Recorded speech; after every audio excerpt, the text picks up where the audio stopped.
À l'occasion de l'aveugle né, a dit ceci: il faut que je fasse, tandis qu'il est jour, les œuvres de celui qui m'a envoyé. La nuit vient où personne ne peut travailler.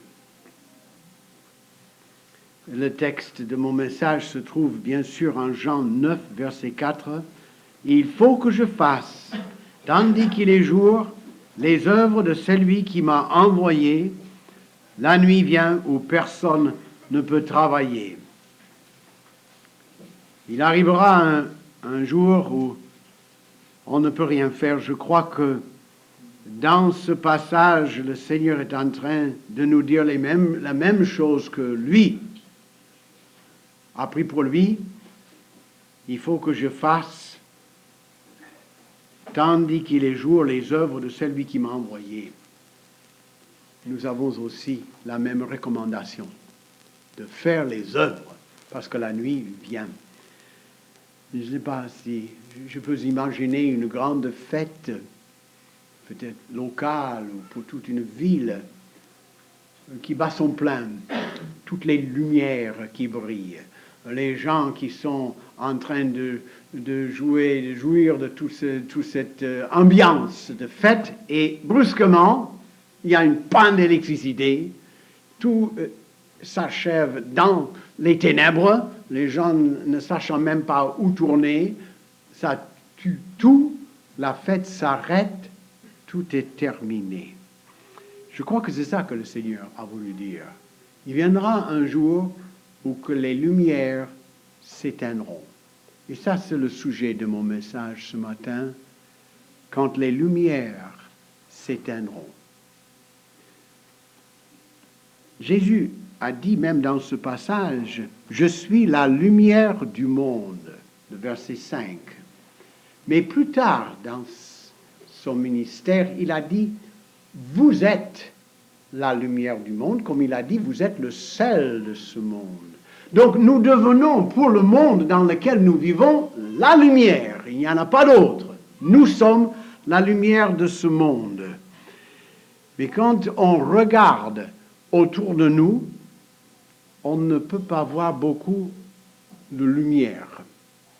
C'est difficile de voir la lumière parce que, avec la croissance, cette explosion de population est accrue à tel point que nous, en comparaison, les chrétiens, nous diminuons de jour en jour, à tel point que on voit difficilement la lumière dans une ville de Paris, cette vie chrétienne exposée aux gens, où les gens peuvent goûter cette vie que nous avons. Il faut venir dans un lieu comme celui-ci pour trouver un peu de lumière.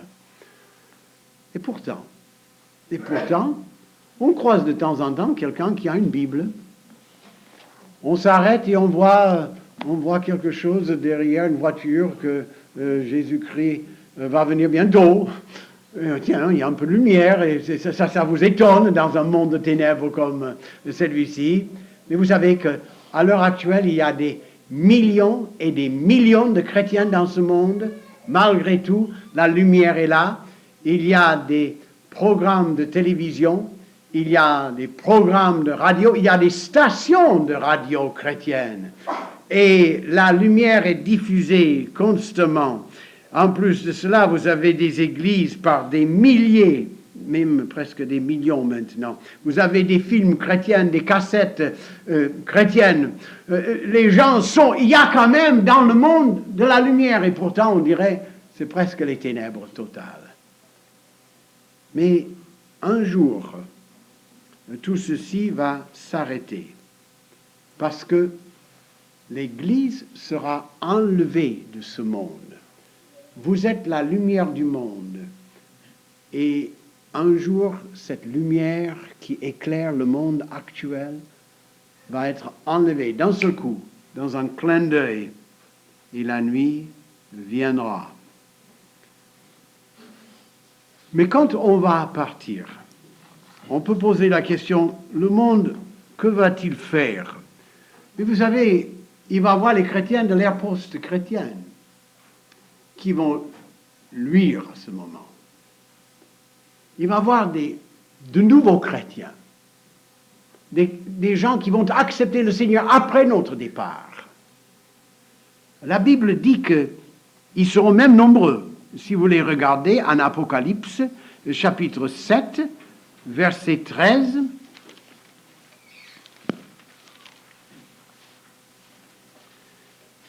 l'un des vieillards prit la parole et me dit, « Ceux qui sont revêtus de robes blanches, qui sont-ils et d'où sont-ils venus ?» Et je lui dis, « Mon Seigneur, tu le sais. » Et il me dit, « Ce sont ceux qui viennent de la grande tribulation. Ils ont lavé leurs robes et ils les ont blanchis dans le sang de l'agneau. Et c'est pour cela qu'ils sont devant le trône de Dieu et le servent jour et nuit. Dans son temple, celui qui est assis sur le trône dressera sa tente sur eux. Il y aura, après notre départ, des millions de gens qui vont refuser la marque de la bête, la marque de l'Antichrist, qui sera exigée sur tout homme pour qu'il achète ou qu'il vende. Il va y avoir des gens qui vont souffrir sous le règne de l'Antichrist. Ils vont aller jusqu'au martyre et la Bible dit qu'ils seront décapités. Ils vont refuser d'accepter cette autorité venant de l'Antichrist. Ils seront des millions qui témoigneront de la grâce de Dieu, qui plaideront devant les gens d'accepter le Seigneur. Ils seront donc la lumière dans cette heure de ténèbres. Dieu ne laissera pas ce monde sans lumière. Pour le moment, nous sommes la lumière. Quand nous allons disparaître, il va y avoir d'autres lumières qui vont être ici. Et la Bible va plus loin. Pendant le temps que ces gens-là vont accepter le Seigneur, il va y avoir 144 000 Juifs qui vont prêcher aussi. Nous lisons en Apocalypse chapitre 7, versets 3 et 4. Ne faites point de mal à la terre, ni à la mer, ni aux arbres, jusqu'à ce que nous ayons marqué du sceau le front des serviteurs de notre Dieu. Et j'entendis le nombre de ceux qui avaient été marqués du sceau, 144 000 de toutes les tribus des fils d'Israël. Les Israélites qui sont si difficiles maintenant à convertir. On a beau leur parler de Christ, on a beau leur montrer les passages bibliques, ils restent néanmoins fermés à l'Évangile. Heureusement, quand même, il y a des exceptions. Heureusement. Et ici et là, il y a quelqu'un qui accepte le Seigneur et nous donnons gloire à Dieu pour cela. Mais aussitôt que l'Église sera enlevée, 144 000 d'entre eux vont sortir en disant « on l'accepte ». On se demande d'où ils sortent et pourquoi ils sortent. Et pourtant, la Bible dit 12 000 de chacune des 12 tribus seront là et vont être scellés dans le sceau et qui vont prêcher pendant tout ce temps-là. Mais en Apocalypse chapitre 14 et versets 1 à 5, je regardais, et voici l'agneau se tenait sur la montagne de Sion, et avec lui 144 000 personnes. Ah, vous avez remarqué? Je regardais, et voici l'agneau se tenait sur la montagne de Sion. C'est-à-dire, la scène que vous voyez là n'est pas ici sur terre, mais au ciel. Et là, on voit les 144 000 Juifs au ciel. Ceux qui avaient son nom et le nom de son père écrit sur leur front. J'entendis du ciel une voix comme un bruit de grosses eaux, comme le bruit d'un grand tonnerre, et la voix que j'entendis était comme celle de joueurs de harpe jouant de leur harpe. Ils chantaient un cantique nouveau devant le trône et devant les 4 êtres vivants et les vieillards, et personne ne pouvait apprendre le cantique si ce n'est les 144 000 qui avaient été rachetés de la terre. Mais qu'est-ce qui est arrivé? Les 144 000 ont été mis à mort. Nous allons être enlevés. Après cela, il va venir de nouveaux chrétiens qui vont accepter le Seigneur après notre départ. Ils seront mis à mort. Après cela viendront les 144 000 juifs. Ils seront mis à mort. Ça veut dire que les gens n'aiment pas la lumière. Ils veulent toujours éteindre la lumière. Les gens préfèrent les ténèbres à la lumière car leurs œuvres sont mauvaises. Alors qu'est-ce qui va se passer à ce moment? La Bible dit qu'à ce moment, les ténèbres seront très épaisses, très profondes. Les gens vont chercher la parole de Dieu. Aujourd'hui, on a beau dire, venez, on a une réunion d'évangélisation, ça ne les intéresse pas. Et vous savez, pendant ce temps-là, la Bible dit, il y aura une faim sur la terre. Les gens chercheront non pas du pain, mais ils chercheront la parole de Dieu, qui va se faire rare pendant ces jours-là. Il n'y aura pas de quoi manger. Il n'y aura pas la parole de Dieu. Et quand toute cette lumière s'éteindront, Dieu va envoyer encore de lumière. Quand je pense que dans le monde aujourd'hui, il y a des millions et des millions de lumières, et à cette époque-là, la population sera encore plus grande qu'à l'heure actuelle, il va y avoir deux lumières. Deux lumières pour un monde. L'un s'appelle Moïse et l'autre s'appelle Élie. Et Dieu va les envoyer du ciel. Ils seront des hommes. Ils vont parler dans la ville de Jérusalem. Ils seront les lumières. C'est tellement extraordinaire comment Dieu veut toujours éclairer les gens et leur parler. Et regardons leur lumière en Apocalypse 11, versets 7 à 10. Quand ils auront achevé leur témoignage, je vais d'abord lire leur témoignage, verset 3. Je donnerai à mes deux témoins le pouvoir de prophétiser, revêtus de sac, pendant 1260 jours. Ils prophétiseront pendant les 3 ans et demi, les derniers 3 ans et demi de la tribulation. Ce sont les deux oliviers et les deux chandeliers qui se tiennent devant le Seigneur de la terre. Si quelqu'un veut leur faire du mal, mais pourquoi quelqu'un voulait-il leur faire du mal? Parce que c'est la lumière. Il faut que la lumière s'éteigne. Ils ne peuvent pas supporter la lumière. Alors du feu sort de leur bouche et dévore leurs ennemis. Et si quelqu'un veut leur faire du mal, il faut qu'ils soient tués de cette manière. Ils ont le pouvoir de fermer le ciel afin qu'il ne tombe point de pluie pendant les jours de leur prophétie. Ça, c'était Élie. Ça, c'est Élie de nouveau qui revient. Et ils ont le pouvoir de changer les eaux en sang. Mais ça, c'était Moïse lorsqu'ils ont quitté l'Égypte. Et de frapper la terre de toute espèce de plaie chaque fois qu'ils voudront. Et quand ils auront achevé leur témoignage, la bête, l'Antichrist, qui monte de l'abîme, leur fera la guerre, les vaincra et les tuera. Et leurs cadavres seront sur la place de la grande ville, qu'on nomme symboliquement Sodome et Égypte, la même où leur Seigneur a été crucifié. Jérusalem, à ce moment, sera appelée Sodome et l'Égypte, tellement corrompue. Et des hommes d'entre les peuples, les tribus, des langues et les nations verront leurs cadavres pendant 3 jours et demi. C'est la dernière lumière que Dieu envoie sur la terre, les deux dernières, sur un monde entier. Et ils ne permettront pas que leurs cadavres soient mis dans un sépulcre. Et à cause d'eux, les habitants de la terre se réjouiront et seront dans l'allégresse. Et ils s'enverront des présents les uns aux autres, parce que ces deux prophètes ont tourmenté les habitants de la terre. Vous vous rendez compte, les deux dernières lumières s'éteindront. Aujourd'hui, le texte, mon message est quand les lumières s'éteindront. À ce moment-là, quand ces deux lumières-là s'éteindront, le monde sera dans les ténèbres absolues. Il n'y aura que le satanisme sur terre.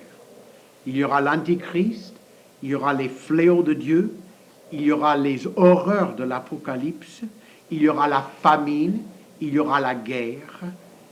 Les ténèbres couvriront la surface de la terre. Les hommes refuseront totalement la lumière. Et parce qu'ils refusent la lumière, Dieu va finalement les laisser aller. Dieu plaide avec les hommes de venir à lui. Aujourd'hui, partout il y a des hommes qui prêchent comme moi. Venez, comme Christ a dit lui, venez à moi, vous tous qui êtes fatigués et chargés, et je vous donnerai du repos. Et dans le monde entier, le message est proclamé, refusé par la majorité des gens, accepté par quelques-uns, les élus de Dieu, ceux qui veulent la lumière plutôt que des ténèbres. Mais à ce moment, ils vont devenir les esclaves de la passion, la haine, la corruption régneront. Satan fera d'eux ses esclaves, les marquera de son sceau, et ils seront pour l'éternité perdus. Voilà ce qui arrivera quand la lumière s'éteindra. Christ a dit, nous devons travailler tant qu'il fait jour. Et de cela, je suis de plus en plus persuadé. Nous devons prêcher la bonne nouvelle, en saison et hors saison, annonçant aux gens la vérité. Et la vérité est celle-ci, que l'homme, dans son état normal, dans son état depuis sa naissance, est un homme déchu et perdu. Oh, combien c'est difficile. L'autre jour, j'étais dans un magasin. J'étais en train de parler avec un vendeur et je lui ai dit, mais dites, téléphonez à ce numéro. Et je lui ai donné le numéro de Télébible. Oui, je vous promets de le faire, il a dit. Puis, le lendemain, je l'ai vu. Oh, il a dit, je ne l'ai pas fait, mais je le ferai. Oh, je dis, l'essentiel, c'est de connaître le Seigneur. C'est de l'avoir vraiment. Oh, il a dit, vous savez, moi, je n'ai rien à craindre. Je suis bien. Je dis, ça, c'est bien. Et il a dit, je suis tranquille. J'ai frôlé la mort 4 fois. Je suis tranquille. Je dis, pourquoi êtes-vous tranquille? Parce que je suis bien. Il dit, vous êtes sauvé? Alors, sauvé, il n'était pas. Alors, j'ai dit, sur quoi vous basez votre tranquillité? Qu'est-ce qui vous fait croire? Vous croyez que vous êtes sauvé? Alors là, il était troublé. Je lui ai dit, tant que vous n'avez pas Christ, vous êtes perdu. Dans la Bible, ce n'est pas une question de est-ce que vous avez péché beaucoup ou peu? Ou est-ce que vous avez fait beaucoup de bonnes œuvres ou peu de bonnes œuvres? Parce que la base du salut n'est pas sur ce qu'on a fait ou ce qu'on n'a pas fait. La base du salut est Christ.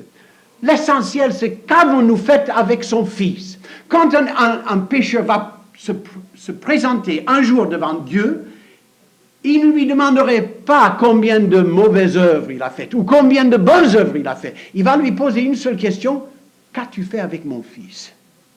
Car Jésus-Christ est là. Et quand vous parlez aux gens, n'oublions pas, ne présentez pas n'importe quoi.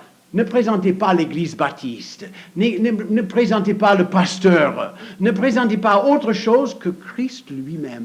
Mettez les gens en face du Sauveur, en face de celui qui est mort pour eux. Parlez de Christ, ouvertement. Dites aux gens, mais qu'est-ce que vous pensez de Christ? Dans le train, j'ai demandé à quelqu'un, mais que pensez-vous de Jésus-Christ?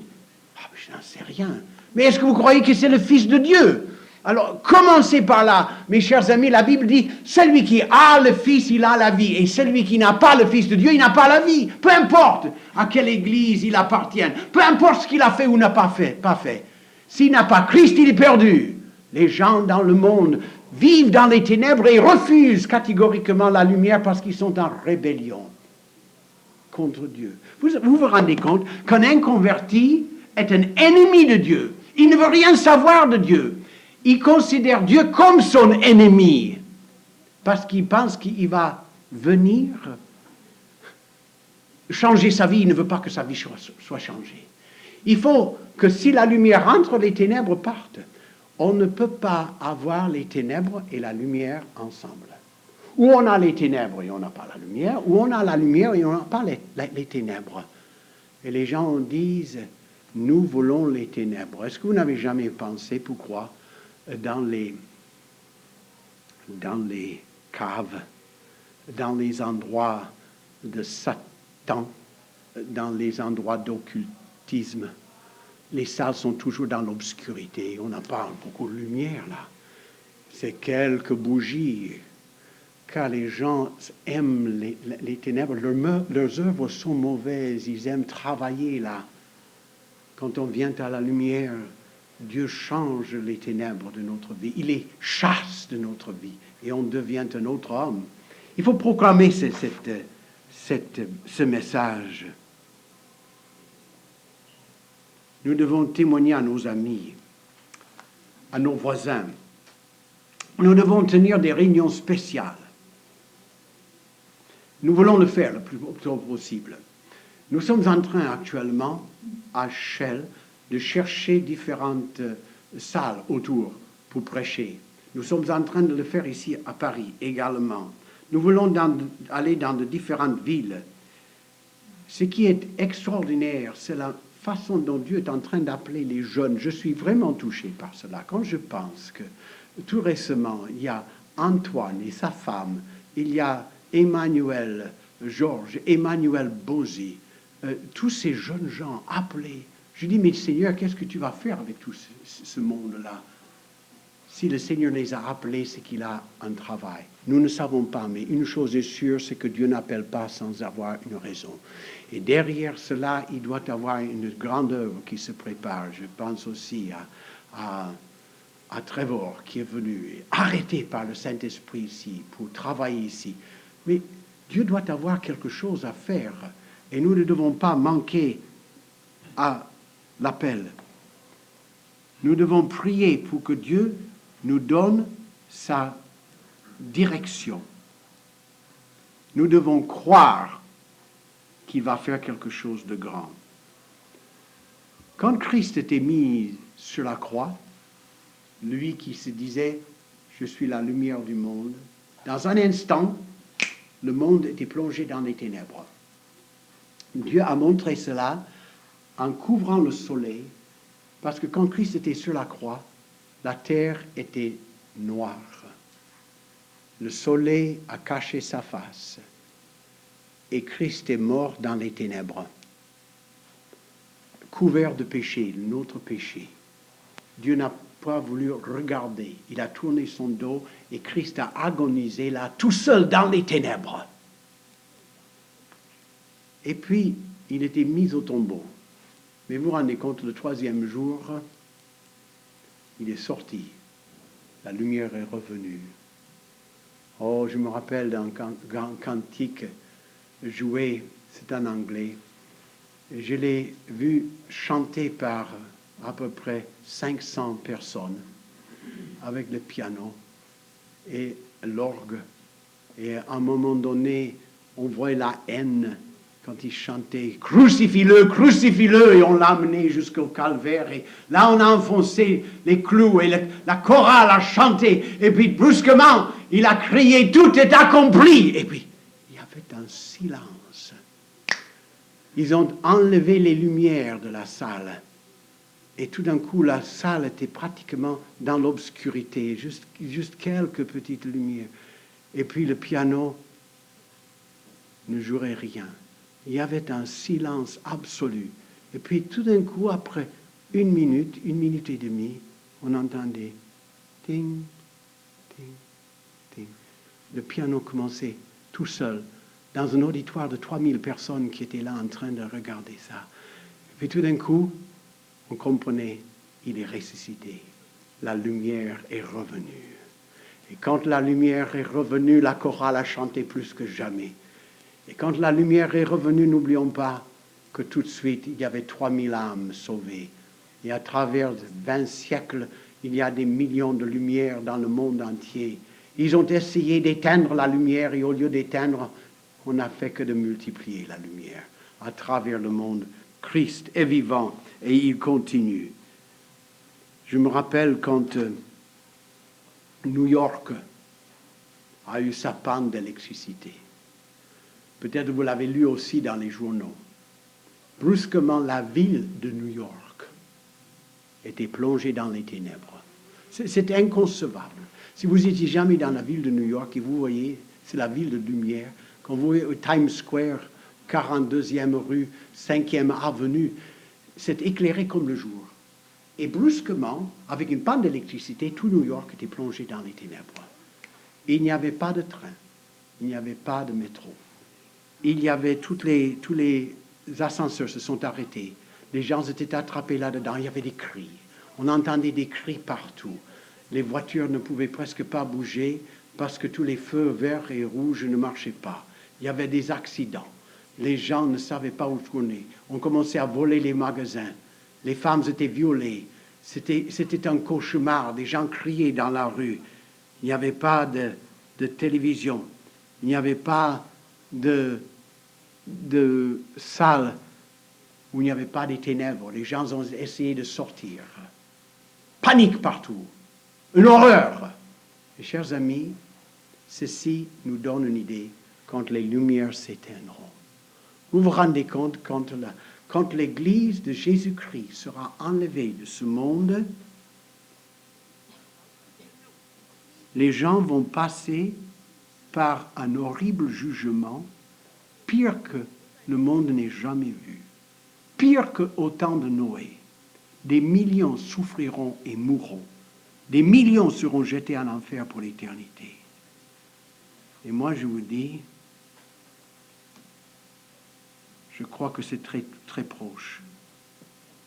Je ne sais pas si vous avez remarqué, mais de plus en plus, on voit des affiches occultes. De plus en plus. Ça devient une chose comme si c'était naturel d'aller dans les choses occultes, d'accepter toutes ces choses-là. Le monde se prépare pour l'arrivée de l'Antichrist. Mais avant que l'Antichrist n'arrive, nous serons enlevés. Notre départ est très proche maintenant. Mais quand on pense à cela, j'ai vu ces derniers jours à quel point l'Europe patine. Vous savez que des gens qui s'occupent de l'Europe sont obligés de se rencontrer de plus en plus souvent. Pourquoi? Parce que ça ne marche pas. Chaque pays veut tirer la couverture vers lui. Chaque pays veut profiter au maximum. On renverse des camions qui viennent de l'Espagne et on les brûle. On fait toutes sortes de choses. Pourquoi? Ça montre que l'Europe y crie, y plaide pour que l'Europe soit unie. Ils ont calculé 92 pour faire l'Europe une Europe politique, c'est-à-dire un président, des élections, un seul pays, sans frontières, qu'on roule. Toutes les compagnies se préparent maintenant pour 92. Mais je me demande si on va pouvoir arriver à 92. Il meurt sur la croix, il ressuscite de la mort, il offre la vie éternelle à tout le monde, et puis il tourne vers nous, les lépreux, pour dire maintenant, allez, racontez la bonne nouvelle. Nous sommes les 4 lépreux. Nous qui avons accepté. D'ailleurs, dans la Bible, le pécheur est souvent comparé aux lépreux. Et nous sommes les lépreux guéris. Nous avons été guéris par le Seigneur et guéris pour porter la bonne nouvelle que quoi? Eh bien, maintenant, on va regarder les lépreux. D'abord, ils savaient qu'ils étaient perdus. Doublement lépreux et puis mourant de faim. Nous qui avons accepté le Seigneur, on était obligés de commencer par là, perdu. Celui qui n'admet pas qu'il est perdu ne peut jamais être sauvé. Je vais le répéter parce que c'est très important. Celui qui ne se reconnaît pas perdu ne peut jamais être sauvé. Pourquoi? Parce que Dieu sauve des perdus. Le médecin est venu pour guérir les malades. Si quelqu'un dit je ne suis pas perdu, si quelqu'un dit mais je ne suis pas malade, donc il n'a pas besoin du grand médecin. Et s'il n'a pas besoin de Christ, il ne peut jamais être sauvé. Il n'y a que des perdus, des lépreux, guéris qui iront au ciel. Alors nous avons dit nous sommes perdus. Et parce que nous avons dit nous sommes perdus, ce n'était pas difficile de venir à Christ en disant sauve-moi. Ce qui est difficile, c'est d'admettre qu'on est perdu. D'admettre qu'on a besoin de quelqu'un pour nous tendre la main et pour nous relever. Parce que tout homme pense que peut-être il peut grimper tout seul, peut-être il peut mériter le ciel tout seul. C'est quand on se reconnaît perdu, quand on se reconnaît incapable de mériter la vie éternelle, qu'on se dit, sur leur miséricorde, s'ils nous laissent vivre, on va vivre. S'ils nous tuent, eh bien on va être tués. Alors ils se sont livrés à la miséricorde de l'ennemi. Vous savez que moi, je me suis livré à la miséricorde de l'ennemi. Dieu était mon ennemi. Je me suis jeté sur sa miséricorde et j'ai trouvé que mon ennemi était merveilleux. Vous savez que dans la Bible dit que tout homme qui n'est pas sauvé est ennemi de Dieu.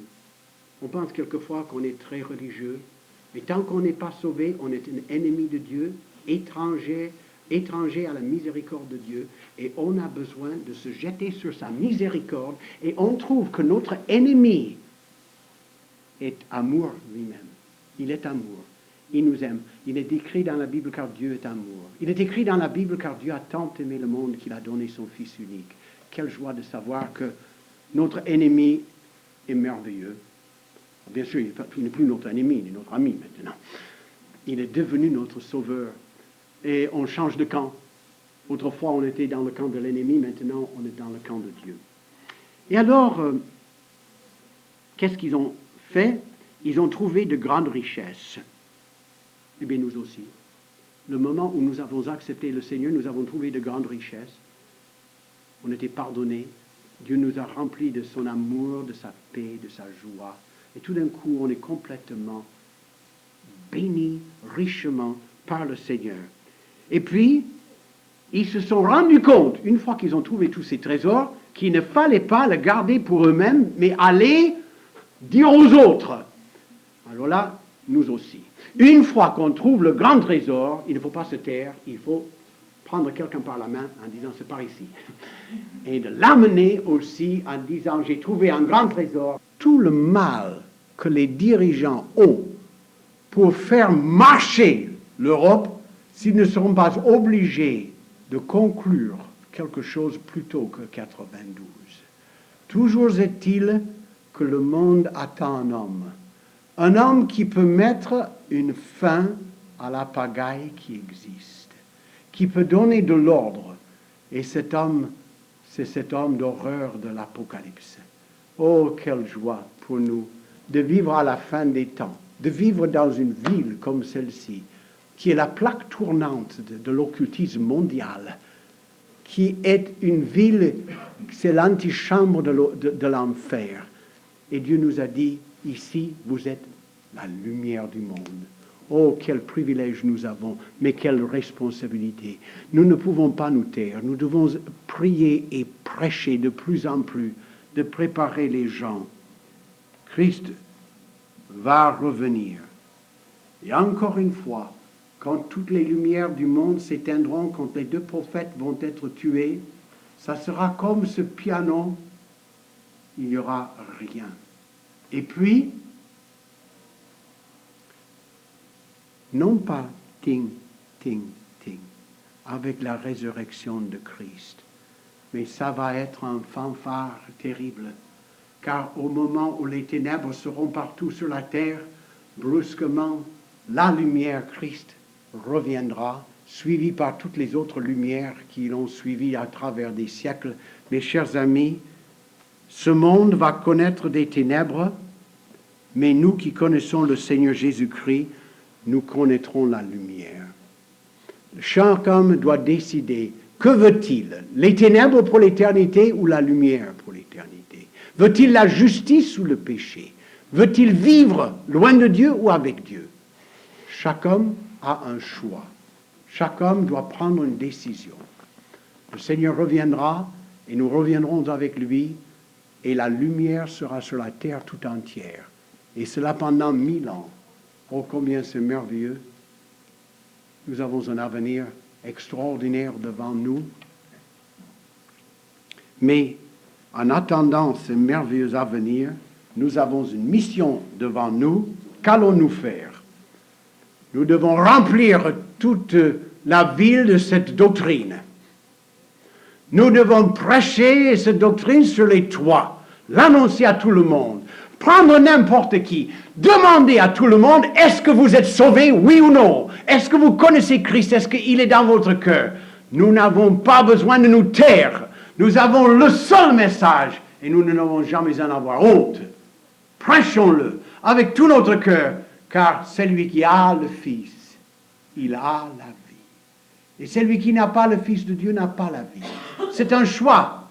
Chaque homme doit décider, veut-il accepter le Fils ou veut-il le refuser? L'autre jour, quelqu'un m'a dit, mais je ne veux pas le refuser. Je dis non, non, je ne l'ai pas refusé. Mais je dis, vous savez que le Seigneur a dit que celui qui n'est pas avec moi est contre moi. Tant que vous ne l'avez pas accepté, vous l'avez refusé.